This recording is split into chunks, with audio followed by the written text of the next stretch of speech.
மக்கள்லாம் நினச்சிக்கிட்டு இருப்பாங்க கமினியவர்களுக்காக தான் இந்த போரை ஈரான் நடத்துகிறாங்க அப்படின்னு. ஆனால் அது இல்லையா காரணம்.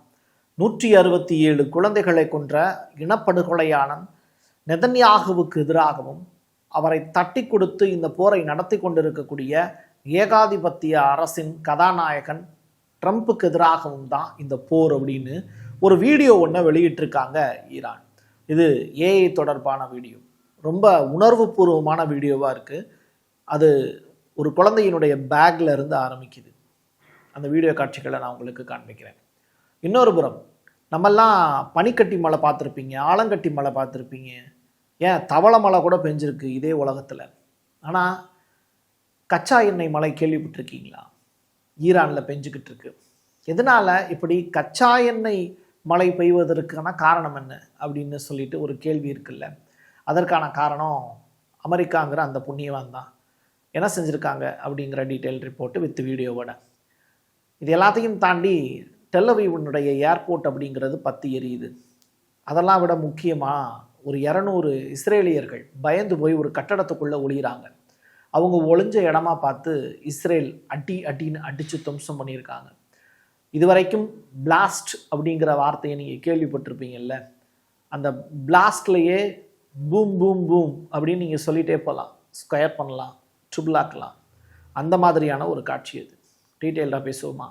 வாங்க பார்க்கலாம் உறவுகளே. இது பிரசாத் சிக்னேச்சர். உங்களுடைய தொழில் சம்பந்தமான விளம்பரங்களை நமது சேனலில் ஒளிபரப்ப உங்களுக்கான அருமையான வாய்ப்பு. Prasad signature media broadcasting private limited. நீங்க நியூஸ் ரீடரா மாறணுமா, கண்டென்ட் கிரியேட்டரா உருவாகணுமா, சேட்டலைட் சேனல்ல ரிப்போர்ட்டரா வேலை பார்க்கணுமா, டாக்குமெண்ட்ரி மேக்கிங்ல இருந்து ஜேர்னலிசம் பற்றிய முழுமையான பயிற்சி பெற உங்களுக்கான அருமையான வாய்ப்பு. எங்களை தேடி வாங்க.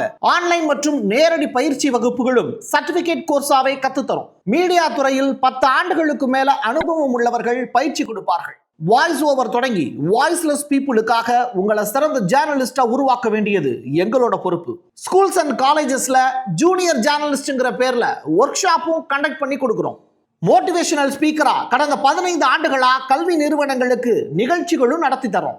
தொடர்புக்கு 9944790333 94493594 prasadsignature@gmail.com. தென்னிந்தியாவின் கட்டடக்கலை ராஜாக்கள் creator constructions and north west interiors. உங்களோட கனவு இல்லத்தை பிரம்மாண்டமா கட்டி கொடுக்குறாங்க கிரியேட்டர் கன்ஸ்ட்ரக்ஷன்ஸ். அதோட கட்டி கொடுத்த வீட்டை இன்டீரியர் பண்ணி அழகாக்குறாங்க நார்த் வெஸ்ட் இன்டீரியர்ஸ். தொடர்புக்கு 7290799991. டெல்லவீவ் அப்படிங்கிற நகரத்தில் சூப்பரான ஒரு ஏர்போர்ட்டு, ரொம்ப அழகாக இருக்கும் அப்படின்னு சொல்லுவாங்க. ஆனால் இந்த அழகு அப்படிங்கிற வார்த்தைக்கு இப்போ இடம் இல்லை, ரொம்ப அசிங்கமாக மாறிக்கிட்டு இருக்கு. காரணம் என்னென்னா, ஈரான் தொடுத்துக்கு இருக்கக்கூடிய போர், அந்த போர்னால் ஏற்பட்டிருக்கக்கூடிய பாதிப்புகள், இது எல்லாமே டெல்லவீவை நாசமாக்கிடுச்சு. இதில் ஏர்போர்ட்டில் இருக்கக்கூடிய அந்த ஏரோப்ளேனை எங்கேயாவது போய் ஒளிச்சு வைக்கலாம் அப்படின்னு சொல்லி இஸ்ரேல்காரங்க தேடும்போது அந்த இடத்துலையும் அடி விழுகுது. ஒட்டுமொத்தமாக அங்கே இருக்கக்கூடிய அமெரிக்கர்களை காப்பாற்ற முடியாமல் ட்ரம்ப் அவர்கள் திணறிக்கிட்டு இருக்காருங்கிறது தான் கிடச்சிருக்கக்கூடிய செய்தி. ஈரானுடைய சனந்த் ஜில் அப்படின்னு சொல்லிட்டு ஒரு ஏரியா, அங்கே இமாம் அலி படை முகாம் அப்படின்னு சொல்லிட்டு ஒரு இடம், அந்த இடத்தின் மீது ஒரு தாக்குதல் நடத்தப்பட்டிருக்கு. தொடர்ச்சியாக மதர் ரிலேட்டடான விஷயங்களும் ஹெரிட்டேஜ் சம்மந்தப்பட்ட விஷயங்கள்லையும் இஸ்ரேல் ரொம்ப அக்கிரமம் பண்ணிக்கிட்டு இருக்காங்க. லெபனான்லேயும் இதே மாதிரியான தாக்குதலில் தான் அவங்க ஈடுபட்டுக்கிட்டு இருக்காங்க. ஐக்கிய நாடுகள் சபை அமைதியாக இருக்குது. அவங்க எதுக்காக அமைதியாக இருக்காங்க அப்படிங்கிற காரணமே நமக்கு புரியலை. இப்போ தான் புரியுது. அவங்க வேண்டாம், அப்படிப்பட்டவங்க அந்த அமைப்பே தேவையில்லை அப்படிங்கிறது இதை பார்க்கும்போது புரியுது. ஷாக்ரான் அப்படின்னு சொல்லிட்டு ஒரு எண்ணெய் ஆலை, அந்த எண்ணெய் ஆலையில் எப்பவும் போல் வேலை நடந்துக்கிட்டே இருக்குது. நேற்று இரவு திடுதுப்புன்னு ஒரு தாக்குதல், அந்த தாக்குதலில் ஒட்டுமொத்தமாக எல்லாத்தையும் டெஸ்ட்ராய் பண்ணிட்டாங்க. இஸ்ரேல் அமெரிக்கா சேர்ந்து மொத்தமாக 5 எண்ணெய் வயல்கள் மீது தாக்குதலை நடத்தியிருக்காங்க. இந்த எண்ணெய் ஆலைகள் மீது நடத்தி இருக்கக்கூடிய தாக்குதல்னால கழிவு நீர் தெரிச்சு ஓடுது அப்படிங்கிற விஷயங்கள்லாம் நம்ம பார்த்துருந்தோம். அது எப்படின்னா ஒரு பிளாஸ்ட் ஆகுது. அப்படியே நீங்கள் இப்போ உடையுது அப்படிங்கிற வார்த்தைக்கும் தெரித்து ஓடுகிறது அப்படிங்கிற வார்த்தைக்கும் வித்தியாசம் இருக்கும். ஒரு பெரிய பிளாஸ்ட். இது எப்படி ஆகுதுன்னா, அவ்வளோ பெரிய எண்ணெய் கிணறுக்கு மேலே ஒரு வெடிப்பு வெடிக்குது அப்படிங்கும்போது அது வானத்தில் இருக்கக்கூடிய மேகங்களில் நீர்த்திவளைகளாக போய் சேர்ந்துருதுன்னு நினைக்கிறேன். இது என்னோட தியரி இது. ஏன்னா எண்ணெய் மழை பெய்யறதுக்கான காட்சிகள் நம்மகிட்ட இருக்குது. பட் எப்படி கச்சா எண்ணெய் மழை எப்படி பெய்யும் இல்லையா? கொஞ்சம் யோசிச்சு பார்த்தா கச்சா எண்ணெய் மழை பெய்வதற்கான வாய்ப்புகளே இல்லையே. அப்போது வானத்தில் போய் அது வந்து அழகாக வந்து மேகங்களுக்கு இடையில் அந்த கச்சா எண்ணெய் போய் திவளைகளாக போய் நிற்க, அதற்கு பிறகு ஈரமான காற்றுப்பட்டு அது மறுபடியும் பூமிக்கு எண்ணெயாகவே வந்து சேர்ந்துருது அப்படிங்கிறது தான். ஸோ இதுதான் வந்து அங்கே நடந்திருக்கிறதுக்கான வாய்ப்பு இருக்குது. டெஹ்ரான் முழுவதுமே பெய்திருக்கக்கூடிய மழை கச்சா எண்ணெய் மழை தான். 200 இஸ்ரேலியர்கள் ஒரே இடத்துல கூடியிருக்காங்க. அந்த கூடியிருக்கக்கூடிய இடத்துல ஒரு பெரிய அட்டாக்கை இப்போது ஈரான் நடத்தியிருக்காங்க. இதுவரைக்கும் நீங்கள் பார்க்காத ஒரு நிகழ்வாக அது இருக்கும். பிளாஸ்ட் அப்படிங்கிற வார்த்தைக்கான அர்த்தம் அது. ஒரு கட்டடம், அந்த கட்டத்து மேலே அடி, ஒட்டுமொத்த இஸ்ரேலியர்களும் காலி, 200 பேர் அவுட். ஈரானிய மூத்த அதிகாரி ஒருத்தர் இப்போ ட்ரம்ப்பை எச்சரிக்கை விடுக்கிறாரு. ரஷ்யாவை நோக்கி ஹிட்லர் பயணப்பட்டதற்கு பிறகுதான் அவருடைய தோல்விங்கிறது உறுதியாச்சு. அதே மாதிரி ட்ரம்பினுடைய தோல்வியும் இந்த இடத்துல உறுதி செய்யப்படும். யார் என்ன எவருன்னு தெரியாமல் கை வைக்கக்கூடாது தம்பி அப்படிங்கிற கதையாக தான் ட்ரம்பினுடைய நிலை இருக்கிறதா ஈரானியர்கள் சொல்கிறாங்க. வடகொரியா கிட்ட அணு ஆயுதங்கள் இருக்கலாம், ஆனால் ஈரான் கிட்ட இறப்பு அப்படிங்கிற வார்த்தைக்கான அர்த்தத்தை பற்றி பெரிய லெவலில் ஆச்சரியப்படுவதற்கான எண்ணமே அவங்கள்ட்ட இல்லை. அதனால தானே என்னவோ தொடர்ச்சியாக அமெரிக்கர்கள் கூட சொல்கிறாங்க, இறப்பு அப்படிங்கிற வார்த்தையை பற்றி அவங்க கவலைப்படவே இல்லை, அப்படிப்பட்டவங்கள்ட்ட எப்படி நீ பயம் காட்ட முடியும் அப்படிங்கிற விஷயத்தை பதிவு செய்கிறாங்க. ஸோ இது ஒன்று காரணமே ட்ரம்பை தோக்கடிச்சிருக்கு. HQ-9B இது வந்து ஒரு ஏர் டிஃபென்ஸ் சிஸ்டம். இப்போ இது ஃபெயிலியர் மாடல் அப்படின்னு சொல்கிறாங்க.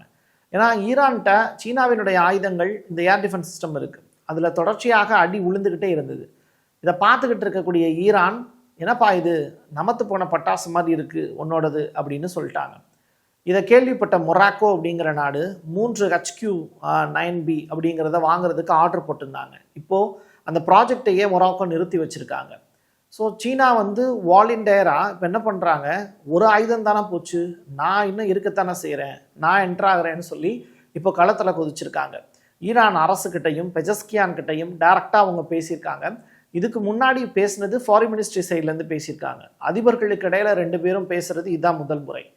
ஈரானுக்கு ஏதாவது உதவி வேணும்னா நாங்கள் டைரெக்டாகவே வந்து இறங்குறோம், நீங்கள் கவலைப்படாதீங்க அப்படின்னு நம்பிக்கையும் கொடுத்துருக்காங்க சீனா. இஸ்ஃபகான் அணுசக்தி நிலையத்தை பற்றி எல்லாருமே கேள்விப்பட்டிருப்பீங்க. முழுக்க கடந்த ஜூன் மாதம் ஒரு பெரிய அட்டாக் வந்து நடந்துக்கிட்டே இருந்தது. 12 நாள் போரில் இஸ்ஃபகான் பாதிக்கப்பட்டதாகவும் ஒரு செய்தி. ஆனால் அங்கே இருக்கக்கூடிய 400 kg யுரேனியத்தை வேறு வகையில் மாற்றிட்டாங்க ஈரான். இது தெரிஞ்சுக்கிட்டு இருந்த அமெரிக்கா தொடர்ச்சியாக சேட்டலைட் இமேஜை கண்காணிச்சுக்கிட்டே இருந்தாங்க. அதிகமான அளவில் மண் குவியல் இருக்குது, திருதுப்புன்னு மண் குவியல் இல்லாமல் போகுது. எதனால் இப்படி ஒரு மாற்றம் அப்படின்னு சொல்லி இப்போ செக் பண்ணியிருக்காங்க. நியூயார்க் டைம்ஸ் இது தொடர்பான ஒரு ரிப்போர்ட் ஒன்று வெளியிட்டிருக்காங்க. ஈரான் படிப்படியாக வளர்ந்து கொண்டே இருக்கிறது, அதை தடுக்க முடியாத நிலைக்கு அமெரிக்கா தள்ளப்பட்டிருக்கிறது, இஸ்ஃபகான் அணுசக்தி நிலையம் மீண்டும் செயல்பட தொடங்கி இருக்கிறதுங்கிறது தான் இந்த சேட்டலைட் இமேஜஸ் காட்டுது அப்படின்னு சொல்லி 2 டிஃப்ரென்ஷியேட் பண்ண வீடியோவை வெளியிட்டிருக்காங்க. மினாப் அப்படிங்கிற அந்த பள்ளி குழந்தைகள் 167 பேர் இறந்து போனாங்கல்ல, அது தொடர்பான ஏஐ வீடியோ ஒன்று ஈரான் வெளியிட்டிருக்காங்க. இந்த போர் வந்து கமினியவர்களுக்காகவோ உச்சத்தலைவர் அப்படிங்கிறதுக்காகவோ நடக்கலை. சின்ன குழந்தைங்களை, எங்கள் வீட்டு பிள்ளைங்களை கொலை செஞ்சீங்கல்ல, அதற்கு தண்டனை கொடுக்கறதுக்கு தான் நாங்கள் கிளம்பி வரோம் அப்படின்னு இப்போது ஈரான் வெளியிட்டு இருக்கக்கூடிய அந்த வீடியோ. ஒரு பேகு, அந்த பேக்கில் இரத்தக்கரையாக இருக்குது. அதற்கு பிறகு அழுது கொண்டே ஈரானியர்கள் ஒட்டுமொத்தமாக கையில் துப்பாக்கி ஏந்துறாங்க.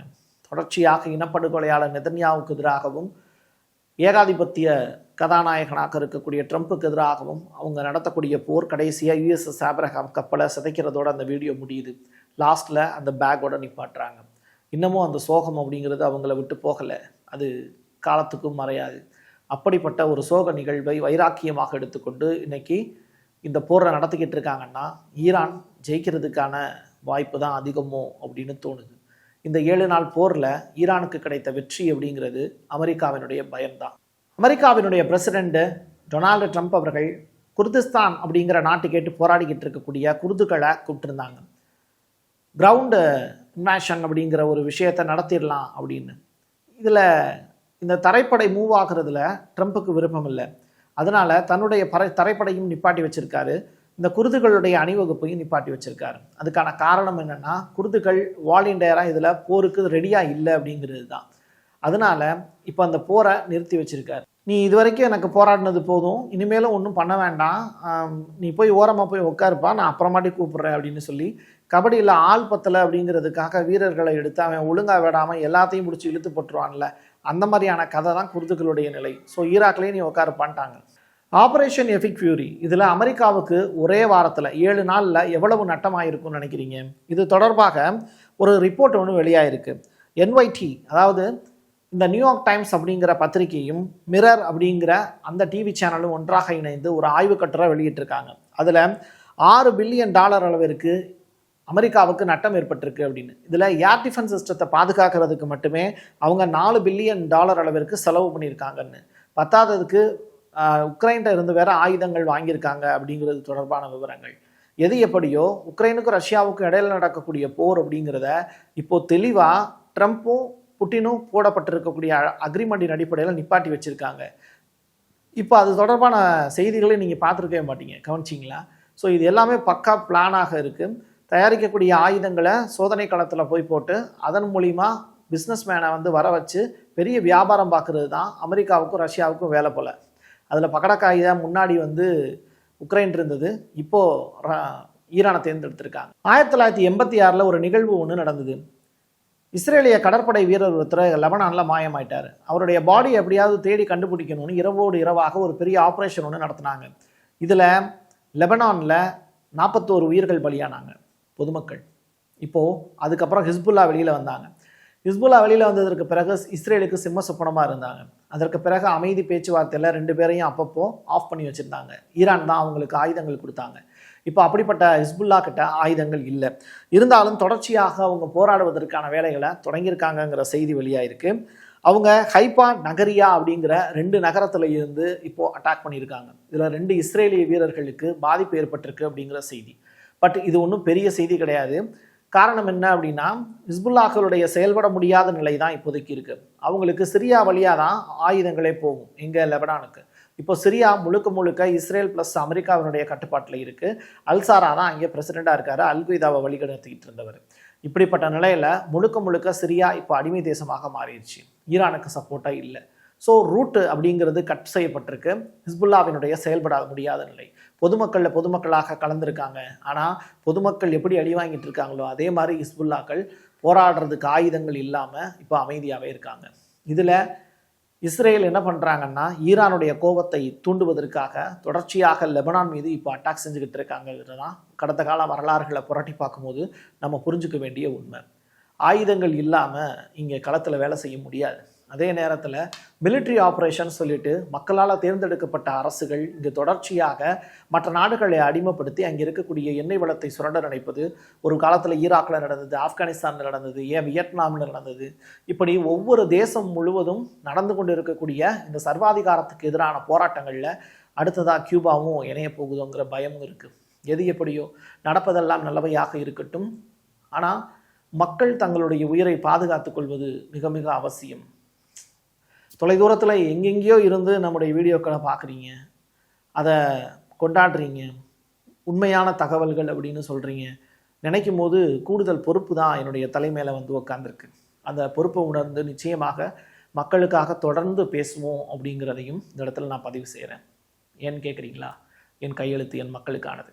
மீண்டும் ஒரு பதிவில் சந்திக்கலாம். நன்றி, வணக்கம். தொடர்ச்சியாக இந்தியன் எம்பசியோட டைப்லேயே இருங்க. எந்த நாடுகளில் இருந்தீங்கனாலும் கண்டிப்பாக அவங்க உங்களுக்கு உதவி செய்கிறதுக்கான வாய்ப்பு இருக்குது. அரசை நம்புங்கள், அரசாட்சியை நம்புங்கள், நம்ம ஜனநாயகத்தை நம்புங்க. அது நிச்சயமாக உங்களை காப்பாற்றும் அப்படின்னு சொல்லி தான் என்னால் நிறைவு செய்ய முடியும். என் கையெழுத்து என் மக்களுக்கானது. உறவுகளை மீண்டும் ஒரு பதிவில் சந்திக்கலாம். நன்றி, வணக்கம். தென்னிந்தியாவின் கட்டடக்கலை ராஜாக்கள் creator constructions and north west interiors உங்களோட கனவு இல்லத்தை பிரம்மாண்டமா கட்டி கொடுக்குறாங்க கிரியேட்டர் கன்ஸ்ட்ரக்ஷன்ஸ். அதோட கட்டி கொடுத்த வீட்டை இன்டீரியர் பண்ணி அழகாக்குறாங்க நார்த் வெஸ்ட் இன்டீரியர்ஸ். தொடர்புக்கு 7290799991. உங்களுடைய தொழில் சம்பந்தமான விளம்பரங்களை நமது சேனலில் ஒளிபரப்ப உங்களுக்கான அருமையான வாய்ப்பு.